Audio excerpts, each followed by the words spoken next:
Let's start. Okay. Next chapter that we are going to start with is magnetism, right? Ma'am ने यहाँ से पूछा था कि मैग्नेट्स कहाँ कहाँ यूज होते हैं. रेफ्रिजरेटर के अलावा कहाँ मैग्नेट्स यूज होते हैं. जैसे आपने बोला कि हाँ एक डोर क्लोजर के लिए मैग्नेट्स यूज करते हैं, बट वो तो जस्ट एक टाइम पास यूज है. कैन नॉट से time pass use, but that's a very small use. Magnets have got a very big function. कहाँ कहाँ. स्पीकर खोलें कभी. Have you ever open speaker. कभी स्पीकर ओपन करना. स्पीकर का जो मेन बेस होता है वो मैग्नेट होता है. कभी तोड़ना, वहां से बहुत बड़ा मैग्नेट निकलेगा. कभी कोई भी स्पीकर तोड़ के देखना, उसका मेन बेस ही मैग्नेटिज्म है. Are you getting. आपकी जो मोटर्स है, मोटर्स का मतलब पंखा है, कोई भी जो चीज रोटेट करती है वो मैग्नेटिज्म के ऊपर बेस्ड है. ऑल्दो उसके अंदर आपको परमानेंट वाला मैग्नेट नहीं मिलेगा जो हम बात देखते हैं जो फ्रिज में लगता है, लेकिन that is also based on magnetism only. ठीक है. और क्या दिखता है मैग्नेट. कोई भी, पहली बात क्लियर बात करना, कोई भी जो चीज रोटेट करती है ना, that is due to magnetism. Hospitals के अंदर एमआरआई स्कैन, सबसे महंगा स्कैन, वन ऑफ द सबसे महंगा scan, magnetic resonance imaging, that is again a magnetism only. Are you getting my point और नॉट. ठीक है ना. तो ये जो आप रेफ्रिजरेटर की बात कर रहे थे कि डोर क्लोजर के लिए मैग्नेट्स यूज करते हैं, that's a very very small use of a magnet. तो magnets are almost everywhere. Are you getting? So now we are going to start with magnets. What basically what magnet has got a relation with the current? That is our main topic in this chapter. ठीक है. That's why the name is magnetic effects of current. आप लोगों ने थोड़ा बहुत ये 10th के अंदर भी पढ़ा हुआ है. थोड़ा बहुत नहीं, इनफैक्ट आपने काफी बड़ा ओवरव्यू देखा हुआ है 10th क्लास में कि करंट का मैग्नेटिज्म से क्या लेना देना. ठीक है. First of all you have is ऑस्टेज एक्सपेरिमेंट. सिंपल सा सेटअप है. ठीक है. आप एक चीज देख रहे हो कि यहां पे आपको एक वायर दिख रही होगी सामने, दिख रही है ना. Can you see this. Screen नहीं दिख रही. Wait.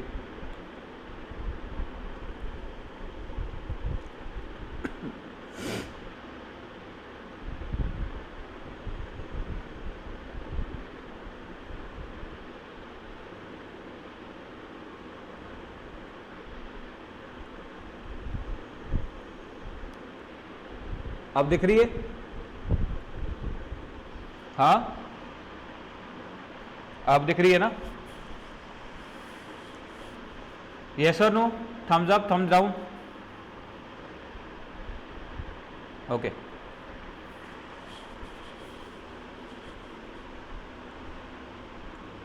I hope you people see a wire. This is just a copper wire, simple copper wire. ठीक है. और नीचे क्या है उसके कॉपर वायर के. कंपस. ठीक है. मैग्नेटिक कंपस तो देखिए ना. मैग्नेटिक कंपस क्या बताती है हमें. चलो ये बात करते हैं सबसे पहले. मैग्नेटिक कंपस का काम क्या होता है. Magnet has got a unique property. What is that unique property. Quick. Magnet has got a unique property. इतना पता है ना, मैग्नेट का एक पोल नॉर्थ पोल होता है और एक साउथ पोल होता है. हाँ, तो मतलब अगर इसको फ्रीली सस्पेंड कर दोगे तो एक एंड परमानेंटली अर्थ के नॉर्थ की तरफ पॉइंट करेगा और दूसरा एंड परमानेंटली अर्थ के साउथ की तरफ पॉइंट करेगा. जैसे मर्जी सस्पेंड कर दो, फ्रीली सस्पेंड कर दो. ठीक है. One direction always points to the north, other direction will always, other pole will always point towards south. जो नॉर्थ की तरफ पॉइंट करता है उसको नॉर्थ पोल बोल देते हैं. जो साउथ की तरफ पॉइंट करता है उसको साउथ पोल बोल देते हैं magnet. Are you getting my point और नॉट. ठीक है. तो मैग्नेट की एक यूनिक प्रॉपर्टी है पहली बात. कि वो हमेशा नॉर्थ साउथ की तरफ अलाइन करके रखता है। अच्छा, तो मैग्नेटिक कंपास क्या यूज होती है? To see the directions, to find the direction in the ships. Navigation के लिए यूज करते हैं, जीपीएस भी यूज होता है और कंपास भी, मैग्नेटिक कंपास भी बहुत फ्रीक्वेंटली यूज होती है। Are you getting my point और नॉट? ठीक है, मान लो ये कंपास है, इसने ऐसे पॉइंट किया और आप इधर जा रहे हो, बताइए आप किस डायरेक्शन में जा रहे हो कंपास को देख के?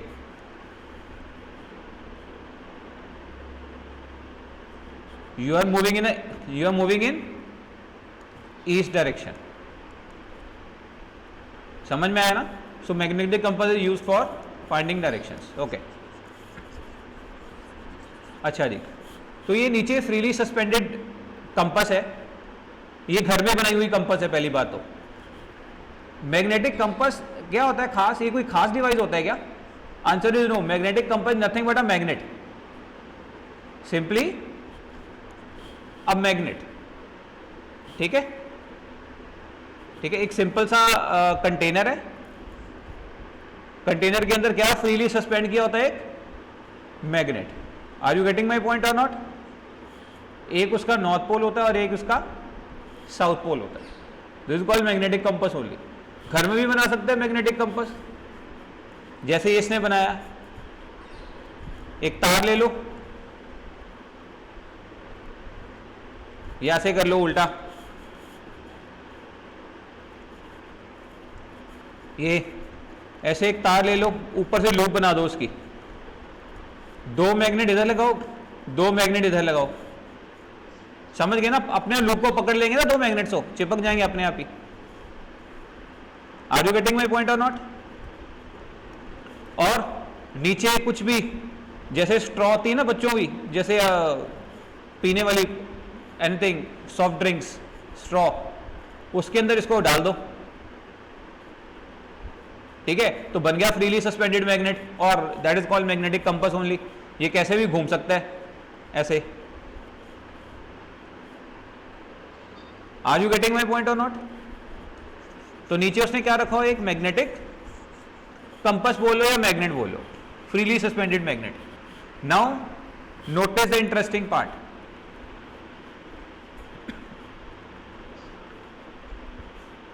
सी व्हाट हैपन्स जब आप, when you pass a current through the wire,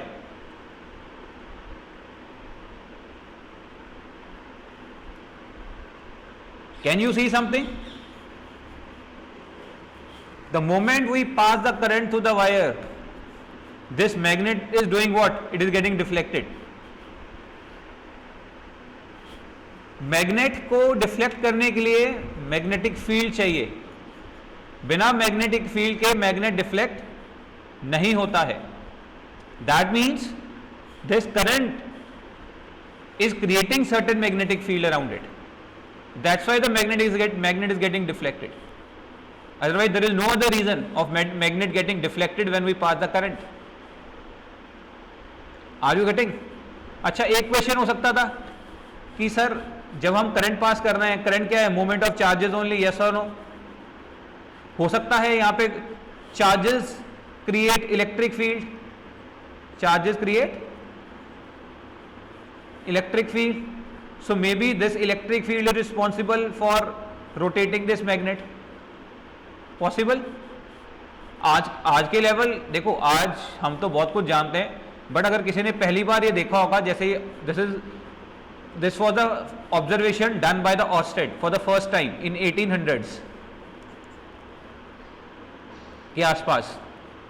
ठीक है, so maybe there is a chance that this magnet is getting deflected due to electric field or the charges which are moving. Yes or no? But you can easily cross this. Why? हम लोगों ने current electricity पे क्या किया था? when wire has a current, it is not charged, it is neutral. जितने wire के अंदर पॉजिटिव हैं उतने ही वायर के अंदर नेगेटिव चार्जेस भी हैं। पॉजिटिव चार्जेस मूव नहीं कर रहे हैं, नेगेटिव चार्जेस मूव कर रहे हैं, बस इतना ही डिफरेंस है। सो अगर वायर न्यूट्रल है तो वायर की वजह से कोई आसपास इलेक्ट्रिक फील्ड नहीं है। Are you getting? So so there cannot be electric field which is rotating the magnet. There must be a magnetic field due to which the magnet is getting deflected. ठीक है, थोड़ा बहुत हम लोगों ने अपने आप को एक डाउट दिया था, हो सकता है ये इलेक्ट्रिक फील्ड हो, but that's not a possibility. ठीक है, सो 1800 के अंदर this for the first time when it was discovered that magnetism and current electricity they are not independent branches but they are very much dependent branches। और उसी के बाद ही इस magnetism के अंदर पूरा रेवोल्यूशन आया, आपके पंखे वंखे सब उसके बाद धीरे धीरे करके आए। पहले मैग्नेटिज्म को और इलेक्ट्रिसिटी को, करंट को अलग अलग माना जाता था। ठीक है, और एक चीज नोटिस करो, the deflection of magnet is perpendicular to the direction of flow of current. The current is like this, the magnet has aligned itself like this. Maybe this is the north pole, wait karo,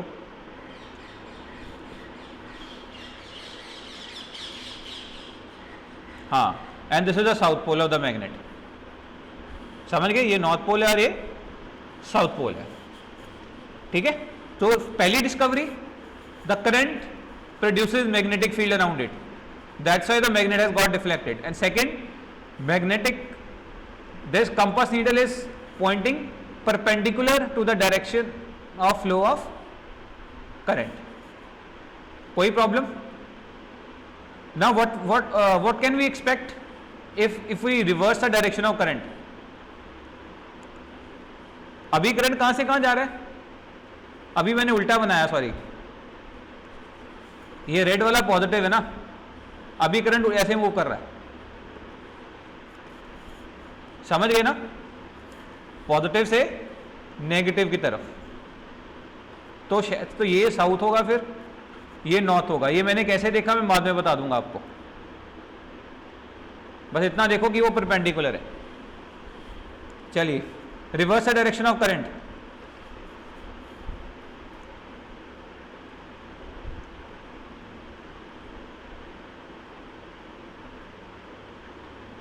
I mean in this diagram he is not showing that।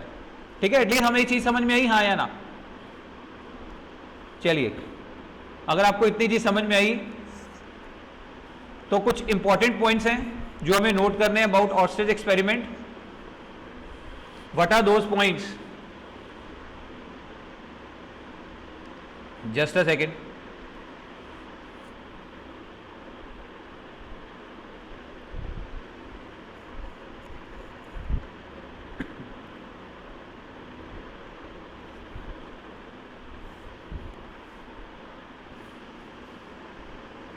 ठीक है, ऑस्ट्रिच for the first time establish relationship between magnetism and current.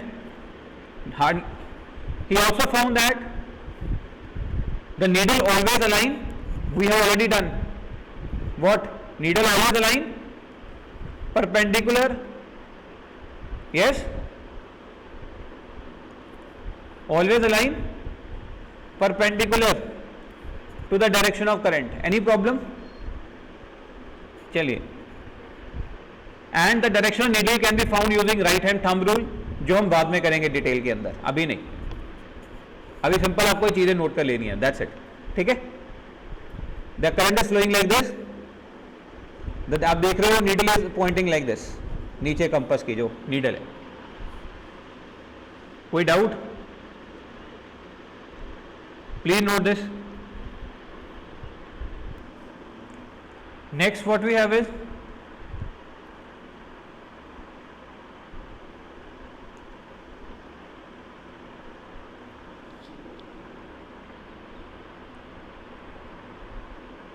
Biot-Savart law.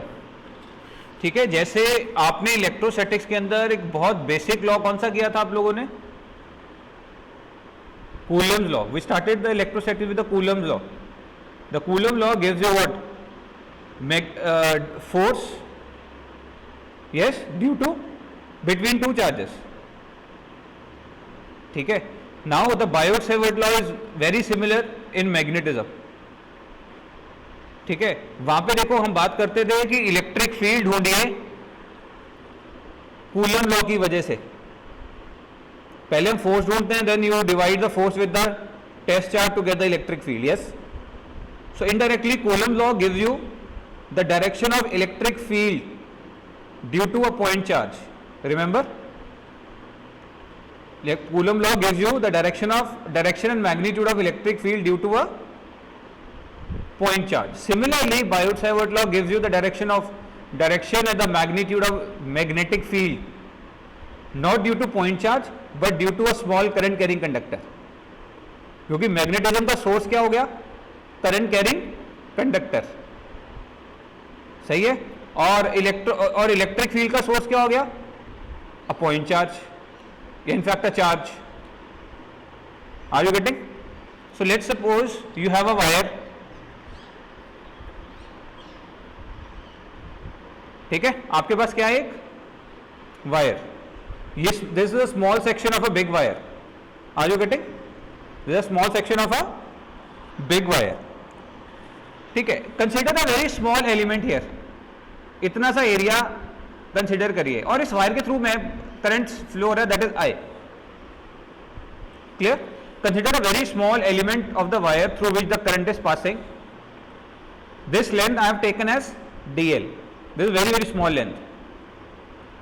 Are you getting? ये small length लेने का क्या motive है? देखो wire तो टेढ़ी मेढ़ी है ना, और एनी टेढ़ी मेढ़ी wire can be divided into small small straight wires. Are you getting? So consider this small portion to be a straight wire. Any problem? And I am interested in finding the magnetic field at point P,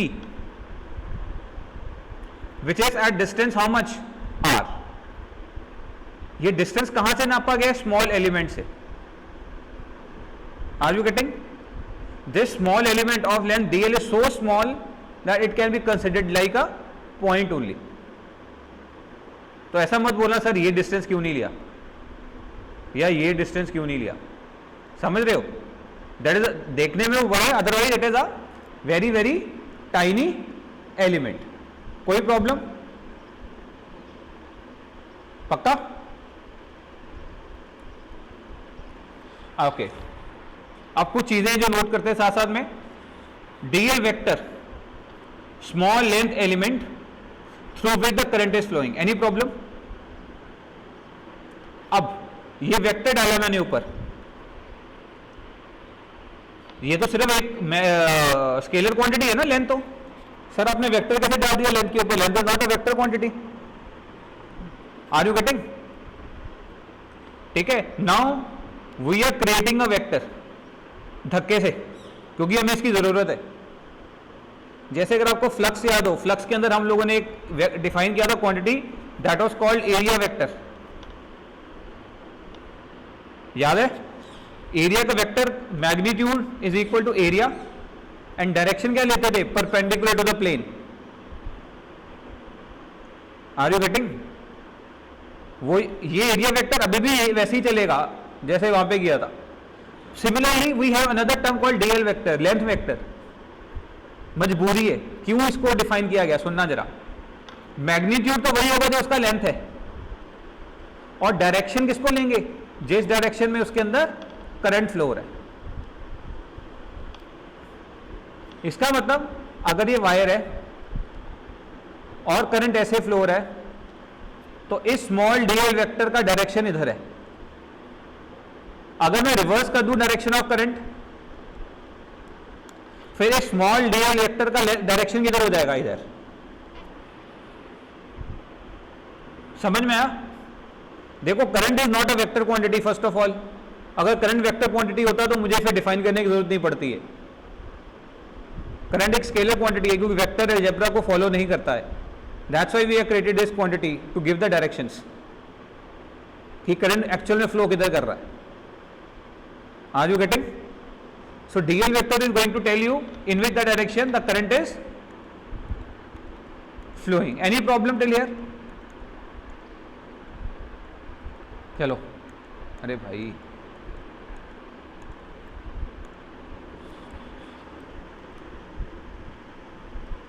next what you have is P is a point जहां पे आपको magnetic field ढूंढना है. Now another term r vector. R vector है position vector किसका? P का. याद है position vector? If I say what is the position vector of this point, let me give the name as A. आप origin से एक vector बनाते हो ऐसे, इसको बोलते हो this is the position vector of A, right? And what is this r vector? It is the position vector of point P with respect to this current element. यानी कि करंट एलिमेंट को आप ओरिजिन मान रहे हो mind के अंदर. Are you getting my point और not? So what is r vector? Be very very clear with these terms. Question करोगे तोते उड़ जाएंगे बाद में, क्या कौन सी टर्म क्या है, आंखें बंद करके जो क्वेश्चन में गिवन होगा उठा के डाल दोगे. So what is r vector? R vector बोलिए, position vector of point P with respect to length element. Any problem? Next theta. Theta क्या है? Angle between r vector. पहली बात ये आर वेक्टर है, ये आर वेक्टर हो गया आपका. आर वेक्टर के बीच का एंगल ये आर वेक्टर, और डीएल वेक्टर किधर है? क्योंकि करंट का फ्लो इधर हो रहा है. यस और नो? तो डीएल वेक्टर का भी डायरेक्शन ये हो गया. Any problem? ठीक है. सो डीएल वेक्टर और आर वेक्टर के बीच का angle is theta. Any problem? Sure? So these were the terms that I have used, that we are going to use in this Biot-Savart law. अब Biot-Savart law कहता क्या है? It states that magnetic field at this point, यही motive है ना Biot-Savart law का, P पे magnetic field ढूंढना. किसी को डाउट तो नहीं इसके अंदर? ठीक है. तो ये क्या कहता है? Magnetic field at point P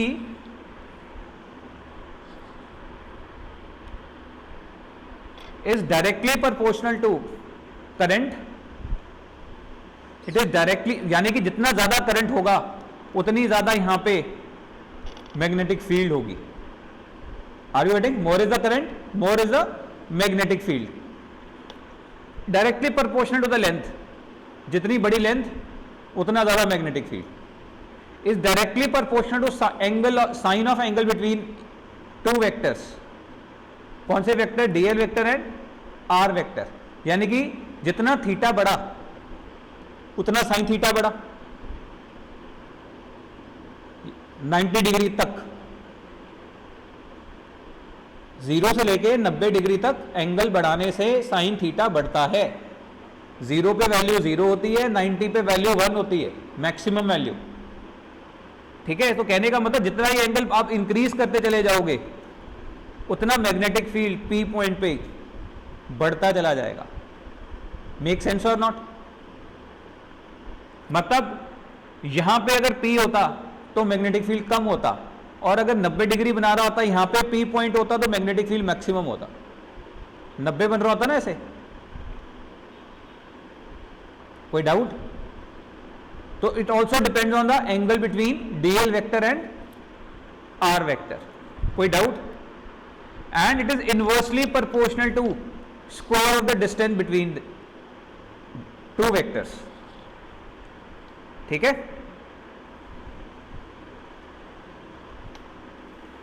And it is inversely proportional to r square. r क्या है? r is a दूरी, distance. P पॉइंट उससे कितना दूर है.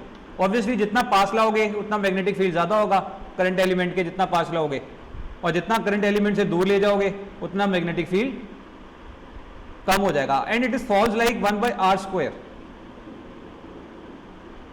Are you getting my point और नॉट? ठीक है. बाद में इसको कूलम लॉ के साथ थोड़ा बहुत कंपेयर करेंगे. कूलम लॉ भी ऐसे ही कूलम फोर्स भी तो ऐसे ही गिरती है, या कूलम फील्ड भी तो ऐसे ही गिरती है, 1/r स्क्वायर ओनली. याद है क्या डालते थे? KE Q upon r square. तो electric field also falls like 1/r square. Inverse square law distance, inverse square law, yes और नो? ठीक है, सेम वे। अच्छा, प्रोपोर्शनलिटी हटा के वहां पे क्या लगाया था हम लोगों ने? इलेक्ट्रोस्टैटिक कांस्टेंट के ई। अब यहां पे एक प्रोपोर्शनलिटी साइन लगेगा, हटाएंगे तो एक कांस्टेंट लगेगा। What is that constant? That constant is mu naught by 4 pi. ठीक है, इलेक्ट्रोस्टैटिक्स में हम लोगों ने कांस्टेंट यूज किया था इलेक्ट्रोस्टैटिक कांस्टेंट के E, where K E was 1 by 4 pi epsilon naught. Here we have a constant that is mu naught by 4 pi. What was epsilon naught? ये क्वांटिटी को क्या बोलते थे आप? Permittivity of free space. Permittivity of free space. ये vacuum की बात की जा रही है यहां पे, समझ में आ रहा है ना? Here we are talking about vacuum. अगर कोई मीडियम होगा तो उसकी permittivity. Same way this is also for vacuum only. Mu naught को क्या बोलेंगे? Here the mu naught is called permeability of free space. That was permittivity of free space and here it is called permeability of free space. Are you getting? Permittivity अगर rough language में use करें, permittivity हमें देती है type of permission the medium gives for interaction between two charges। याद है ना? कितना एक दूसरे के ऊपर फोर्स लगा सकते हैं या कितना वो फील्ड क्रिएट कर सकता है, that depends on the permittivity of the medium. Same way here we have term called permeability of the medium. फिर here the medium is free space. Are you getting? So more is the permeability, more will be the magnetic field। Are you getting my point or not? हाँ या ना? ठीक है, permeability किसका? Reason, जो भी ये रीजन है बिटवीन, ये जो रीजन है ये वाला, इसके अंदर कौन सा मीडियम है उसकी परमेबिलिटी। फिलहाल कोई मीडियम नहीं है, that's why we are taking as free space, vacuum. Any problem? अच्छा, इसका वैल्यू क्या होता था 1 बाय 4 पाई एप्सिलॉन नॉट का? 9 into 10 power 9। Same way here we have another value of mu naught by 4 pi 10 power minus 7। ठीक है, तो इसका वैल्यू इज 10 पावर माइनस 7। कोई डाउट? ठीक है, this is nothing but the Biot Savart law. तो Biot Savart law gives you the magnitude of magnetic field at any point due to a small element dl। किसी को यहां तक डाउट है तो प्लीज पूछ लो, है क्या कोई doubt? Direction of magnetic field कैसे देखनी है वो 2 मिनट में आप just pause, wait for 2 minutes, we are coming to that, how to see the direction of magnetic field. Are you getting? चलो बता देता हूं। चलो, Biot Savart law says that direction of magnetic field in this case is into the paper. हम लोगों ने Oersted experiment में चीज देखा था ना कि needle aligns perpendicular to the flow of current. हाँ या ना? तो अभी देखो करंट ऐसे फ्लो हो रहा है, ऐसे, यस और नो? इस स्मॉल एलिमेंट में current is flowing like this, और इस पॉइंट पे मैग्नेटिक फील्ड किधर हो गया? फिर अंदर। इधर से देखोगे, टॉप व्यू देखोगे तो ऐसा दिखेगा ना जैसे हमने देखा था कि तार है और नीचे पड़ी नीडल ऐसे लाइन कर रही है। Are you able to imagine?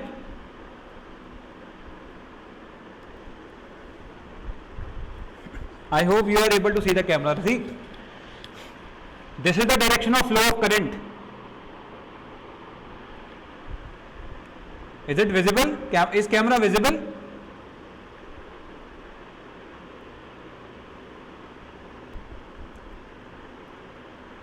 Now everybody can see the my camera right.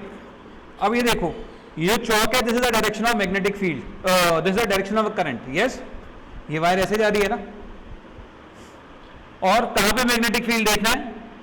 मुझे मैग्नेटिक फील्ड देखना है यहां पे, ये चौक की जगह पे, या ऐसे समझ लो इस पॉइंट पे मुझे मैग्नेटिक फील्ड देखना है. तो मैंने बोला magnetic field is into the paper, तो मैग्नेटिक फील्ड कैसे? ऐसे ना, अंदर जा रहा है पेपर के, हाँ या ना. क्रॉस का ये मतलब होता है ना, the magnetic Biot Savart laws है, it is into the paper. तो क्या देखो, परपेंडिकुलर नहीं है फ्लो ऑफ करंट के, ये करंट उठा लेता हूं, क्या एक दूसरे के परपेंडिकुलर नहीं है क्या?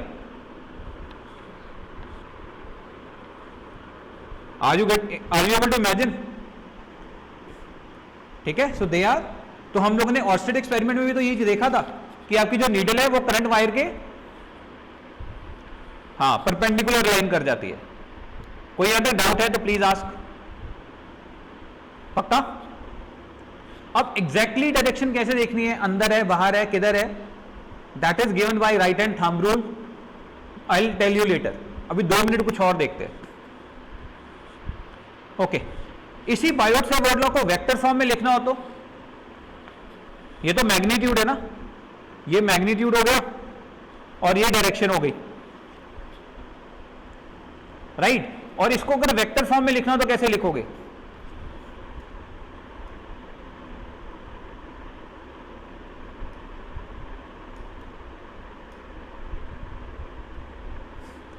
उसके लिए पता है आप क्या कर सकते हो? देखो यहां पे वेक्टर कौन कौन है, इस पूरी टर्म में वेक्टर क्वांटिटी कौन कौन सी है? डीएल एक वेक्टर है, हाँ, और दूसरा आर वेक्टर है जो कि डिनोमिनेटर में है. तो कभी भी वेक्टर डिनोमिनेटर में नहीं रहता है, राइट. उसके लिए मैं क्या कर रहा हूं, एक आर को ऊपर मल्टीप्लाई, एक आर को नीचे मल्टीप्लाई, डिवाइड बाय आर कर सकते हैं.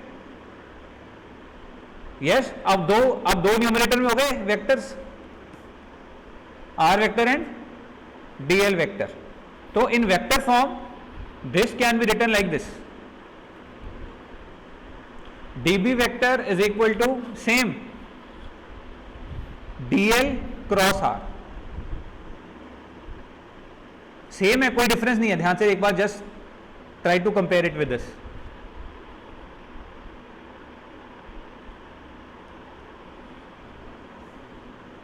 देखो, mu naught by 4 pi, mu naught by 4 pi, current current, ये आर से मल्टीप्लाई से डिवाइड किया तो are cube are cube.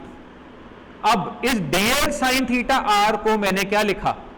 DL cross r. Cross product किया ना आपने, ए क्रॉस बी क्या किया था आप लोगों ने? A b sine theta n cap. तो ये जो डायरेक्शन भी है इसका, जो ये एन कैप जो डायरेक्शन है वो भी साथ में इसी के अंदर ही इंक्लूडेड है.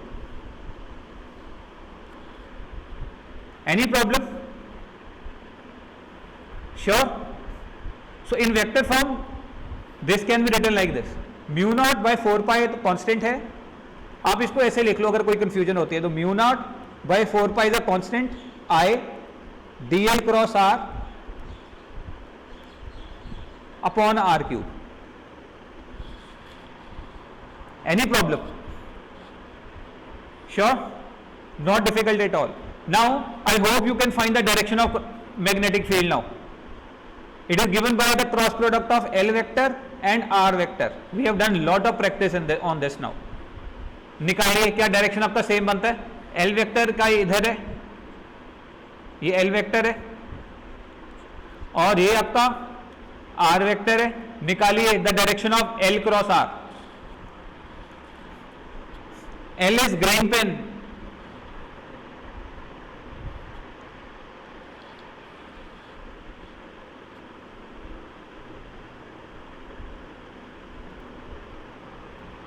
Okay.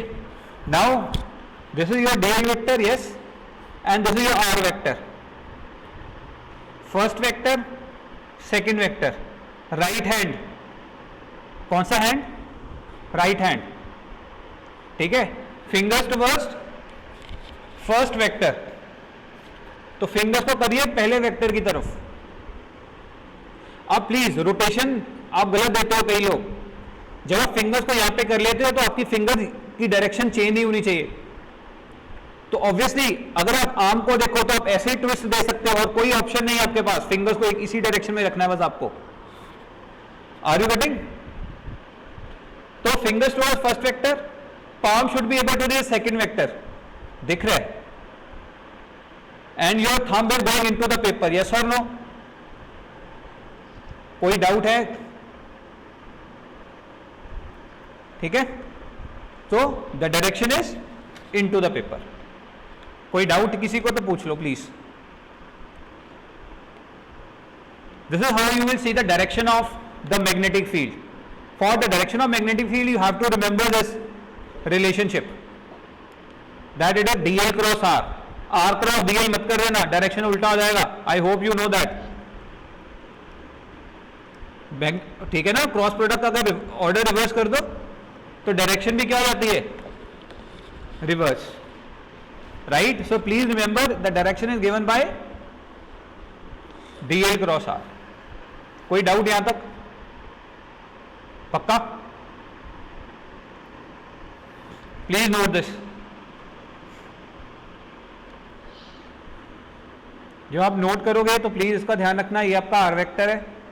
आप ऐसे एरो मत मार, इस साइड ही एरो मारना, बस इधर एरो डाल के put it as r vector, and इसका एरो यहां पे डालने की बजाय put arrow like this, this is your dl vector and this is the direction of flow of current. ठीक है, और आप वेक्टर फॉर्म लिखने से पहले आप क्या काम कर सकते हो, multiply and divide by r. Fine, multiply and divide by r. तो एक स्टेप आप बढ़ा सकते हो, यहां पे आप लिख सकते हो mu naught by 4 pi I upon r square. ठीक है, आर क्यूब, ऊपर आएगा डीएल साइन थीटा आर, और इसको हम ऐसे लिख रहे हैं, एक आर से मल्टीप्लाई किया, एक आर से डिवाइड किया।